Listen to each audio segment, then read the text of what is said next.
Are you tired of being told what to think and how to act? Well, you are not alone. In case you haven't realized it, you have an internal GPS. It knows all you need to know about how to live your life. So it's about time you stopped letting the media and the government tell you what is true for you. In fact, it is exactly that time. It's time to think for yourself. And here to make sure you're doing just that is your host, mediator, author, and lawyer, Carol Gold. Hi, it's Monday, May 19th. I'm Carol Gold, and welcome to Think for Yourself. You know, usually when I do a podcast, my format is that I talk about the news or I talk about something philosophically or spiritually, or I weave it all together so it's all one topic.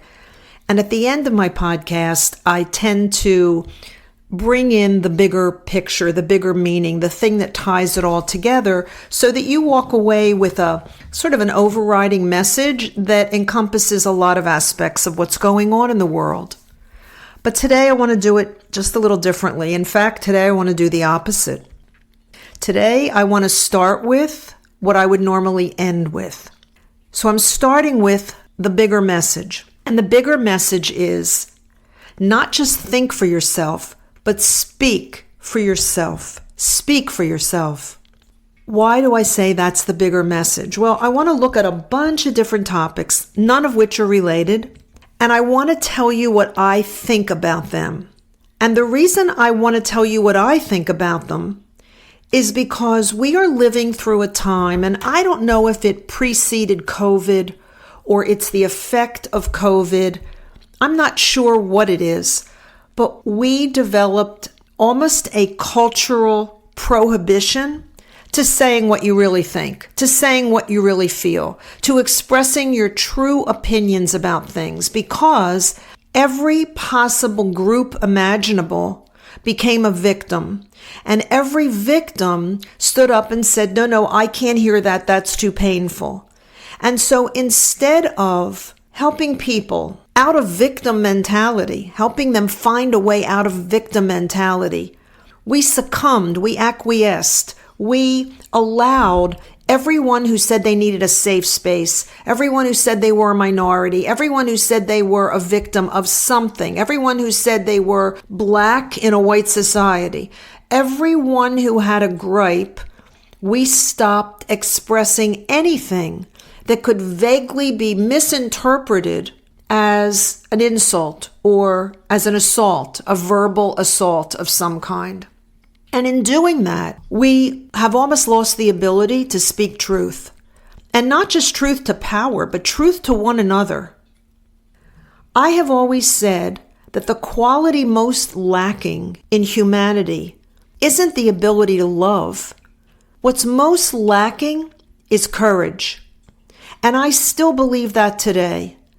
I have always felt that human nature takes the easy way, takes the easy road, takes the easy out.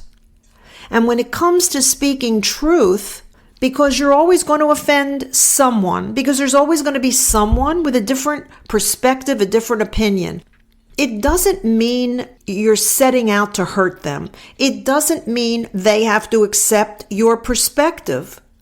It does mean, though, that because of a bunch of things, because of free will, because of the Declaration of Independence and the Constitution, you have not only the legal right, the constitutional right to speak truth, you have a spiritual duty to speak truth.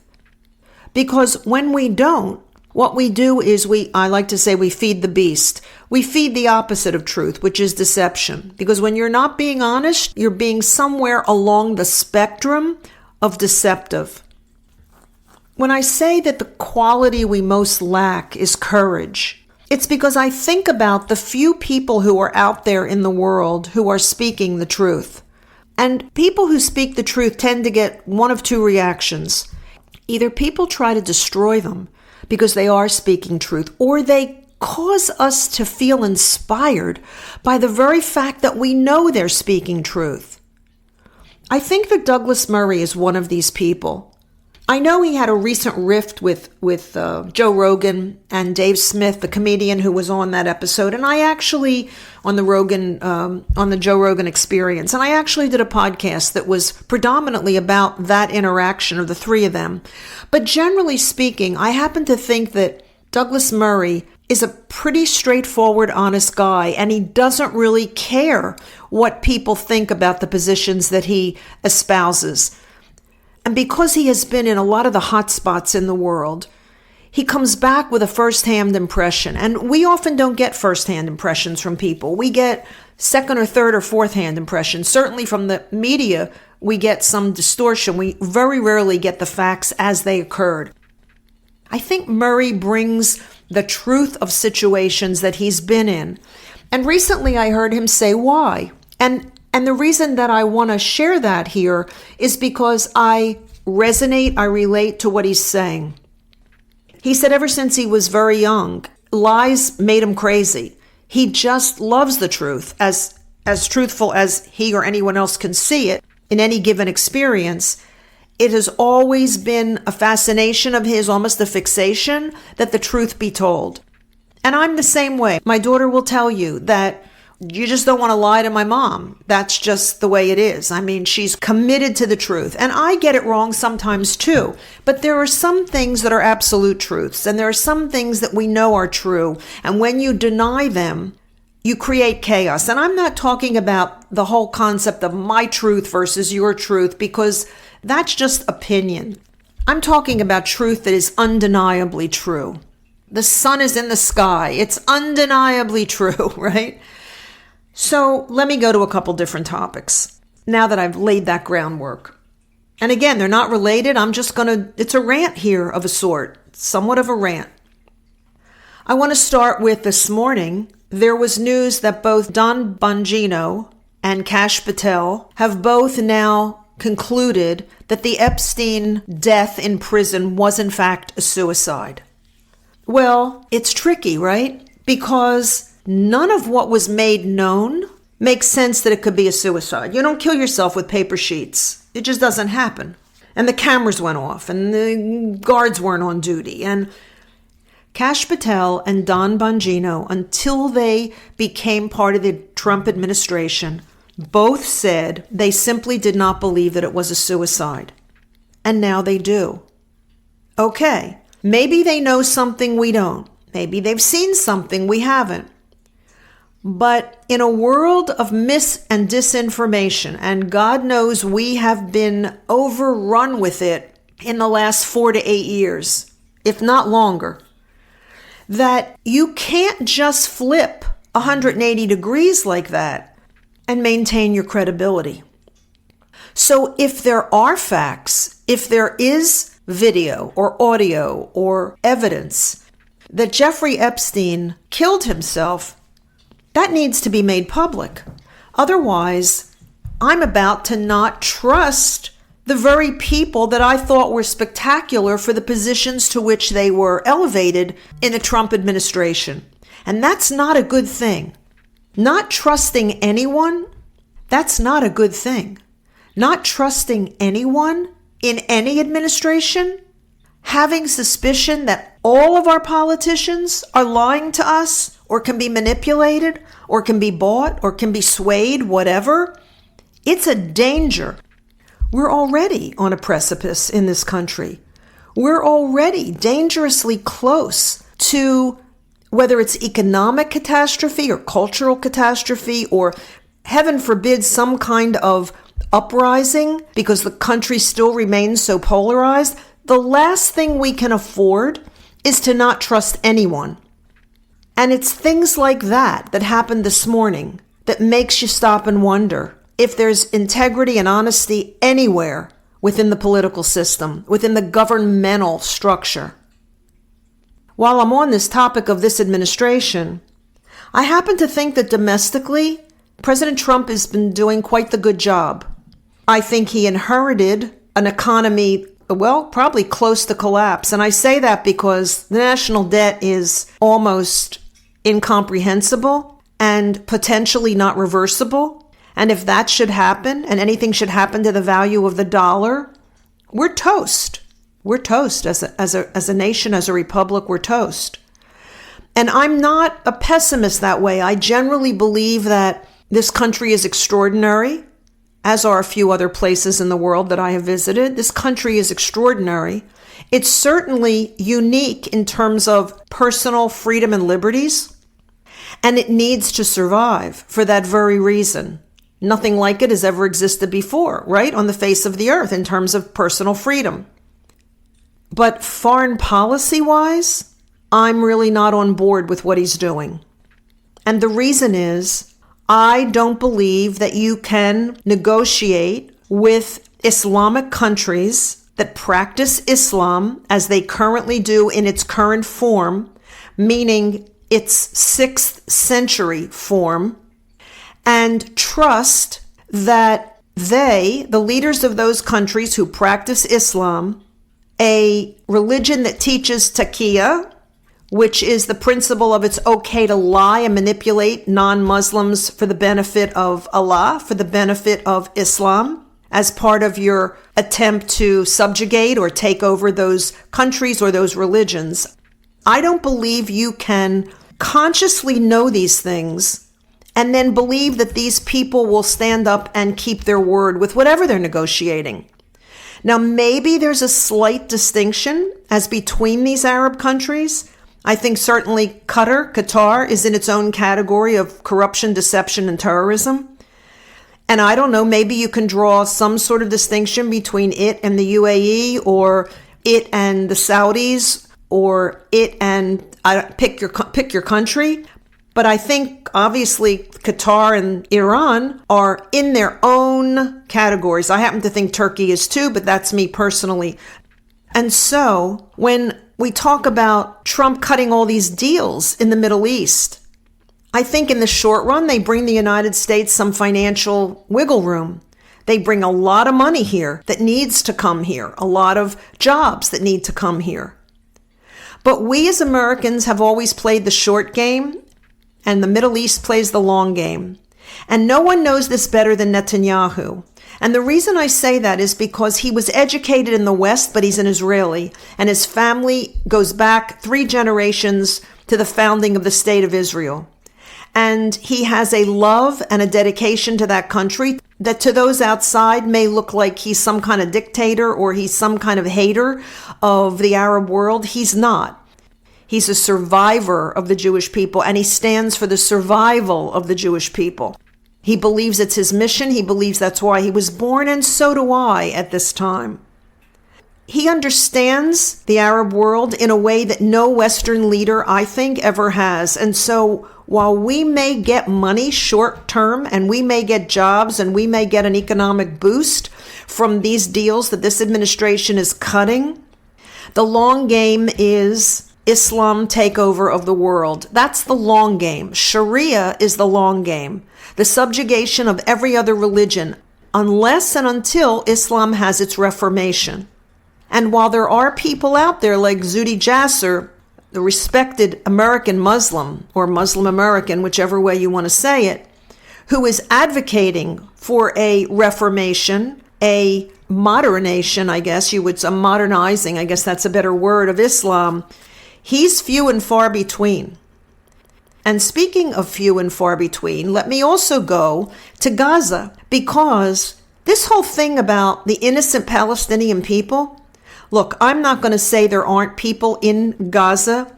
A few. I'm not going to say many, and I'm going to tell you why in a minute. I'm not going to say there aren't a few people in Gaza who feel powerless to rise up against Hamas, and have therefore been subjugated to that terror administration of Gaza since Israel turned it over in 2005 to exclusively Arab rule. There aren't many of them. And I say that because on October 7th, thousands of, quote, innocent Palestinians came across that border and participated in the slaughter and the murders and the burnings and the rapes. And a lot of innocent, quote, Palestinians have helped hide the hostages, continued to hide those hostages, and make sure that they continued to be tortured and raped and starved as they have been. There's no excuse for that. And the reason I say that, Even in Nazi Germany, where the Nazis had as much control over the population as does Hamas over the Gazans, there were people in Germany who stood up against Hitler. There were Germans in Germany who stood up against Hitler. There were Germans in Germany who hid Jews during the Nazi reign. There were Austrians and Poles and the French who hid Jews when the Nazis had already taken over their country, and it was the risk of their own lives to do so, or to help Jews escape out of Europe. That has never happened with the Palestinians. There hasn't been any attempt to take out Hamas. There hasn't been any attempt to help the Jews. There hasn't been any attempt to help the hostages. Not among the Gazans and not among the Red Cross, by the way, who've never visited a single solitary hostage. So when Trump or anyone else talks about leveling Gaza and turning it into a resort, turning it into a prosperous economic area because it sits geographically on the Mediterranean and should be a thriving, lush, prosperous community, but for terrorism, or when Netanyahu talks about the IDF going in there as they are now with Gideon's chariot, the final move to eliminate Hamas from the Gaza Strip, I'm right there with them. I'm right there with them. Because 3 to 4 generations, or at least 2 to 3 generations, I would say, of Gazans have been brainwashed in their education system to hate Jews and believe that the only solution is to wipe out all the Jews and completely annihilate Israel and take it over as an Islamic country. And that's not my opinion. There are books that have been found in Gaza, in the schools, teaching simple math. If you kill 2 Jews and you kill 3 more Jews, how many Jews have you killed? That's how they learn math in Gaza. The kids learn to use rifles when they're like 4 years old. It's a very sick society. And I think, like in the Old Testament, when God tells the Jews that they have to wipe out everyone in Canaan when they enter the land, he does it because there's no redeeming people who've had generation upon generation upon generation of evil taught into their psyche. You can't reform those people. You have to start clean. You have to educate. When it's that far gone, re-education is almost a waste of time. And so, one more topic on this episode. And that is something I heard Glenn Beck say this morning on his podcast, on his radio show, actually. He was talking about how closed-minded we've all become, and the left in particular, or I won't even say that. Let me take that back. Anyone who isn't open to new information. And the example he was giving was, in fact, what I started the podcast with. The now revelation by Kash Patel and Dan Bongino that, in fact, Epstein hung himself. It was a suicide. And he was saying that if that's true, release the information. And if the information indicates without question that he killed himself, then all of those who believed it was a murder, all of those of us who believe he was taken out because he had too much information, because he was too detrimental to the powers that be that have run the sex rings, that have run the trafficking, that have run the child sex trafficking in particular, the underage sex trafficking, that all of us who believe he was murdered will have to acquiesce and say, okay, I guess I was conspiratorial. Here's the evidence. He killed himself. But if you see the evidence and you can't let your brain accept the evidence, and in light of the evidence, you say, no, I don't believe the evidence. I'm still believing there was a conspiracy. Then Glenn Beck said the following words: if no new information will change your mind, then you're in a religion, end quote. Now, maybe he meant to say, then you're in a cult. But I thought about what he said, and there is some truth in what he said, although he's a very religious person. He's a Mormon, and he devoutly believes in Jesus Christ as his Savior. And religion is a major, if not most significant part of his life, second only to his family. But think about that statement. If no new information will change your mind, you're in a religion. So I started to think about what is a religion? And could that statement be true? And here's what I thought. Orthodox Jews, fundamentalist Christians, and Islamists have something in common, as strange as this sounds. What they have in common is that new information will not change their minds. And they're in a religion, all three of them. When you go to the fundamentalists in any religion, you will never change their minds with new facts.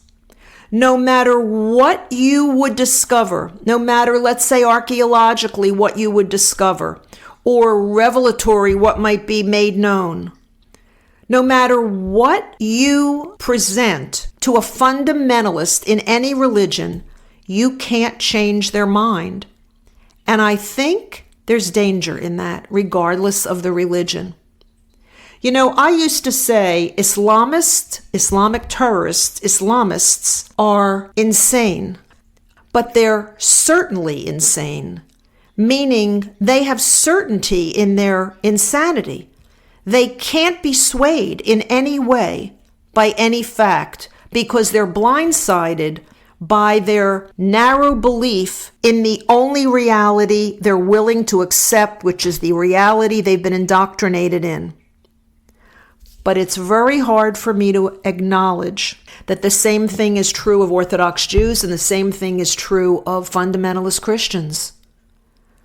Now, the distinction I would make here, obviously, is that neither Orthodox Jews nor fundamentalist Christians are running around with AK-47s trying to kill everybody who doesn't believe what they do. That's not my point here.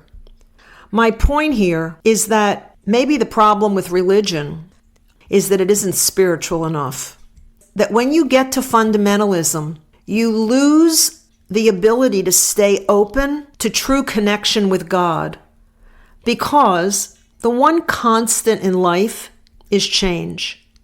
And if you can't, and if you don't believe God can, and if you don't believe that God can help you navigate change when it occurs, then there's something in my perception, in my vision, in my conclusion that says something about that is very anti-godlike. So I don't know how much of today's podcast either inspires or irritates you, but I want to close with what I opened with, which is it's really important to speak the truth. It's really important to call things out for what they are, when what they are is so apparent that only a blind person could not see them. Courage is the most lacking characteristic in our species, and we are living through a time when there's no characteristic we need more to navigate not only the technology, but also the deception that has grown like a cancer across this planet over the last 8 to 12 years. So think about that in your own life. Find the courage within yourself to speak truth in little ways and big ways, because it does set you free, and it is the solution to so much of what we are experiencing. Thanks for listening. I'm Carol Gold. I'll be back here again next week, and until I am, by all means, think for yourself. Carol thanks you for spending your valuable time with her. It is her mission to empower you to remember how smart and capable you are. Be sure to check out Carol's website, carolgold.com. That's Carol with an E, gold.com. Please leave a review and subscribe here so you'll be alerted to Carol's next podcast. Until then, above all else, remember, it's time to think for yourself.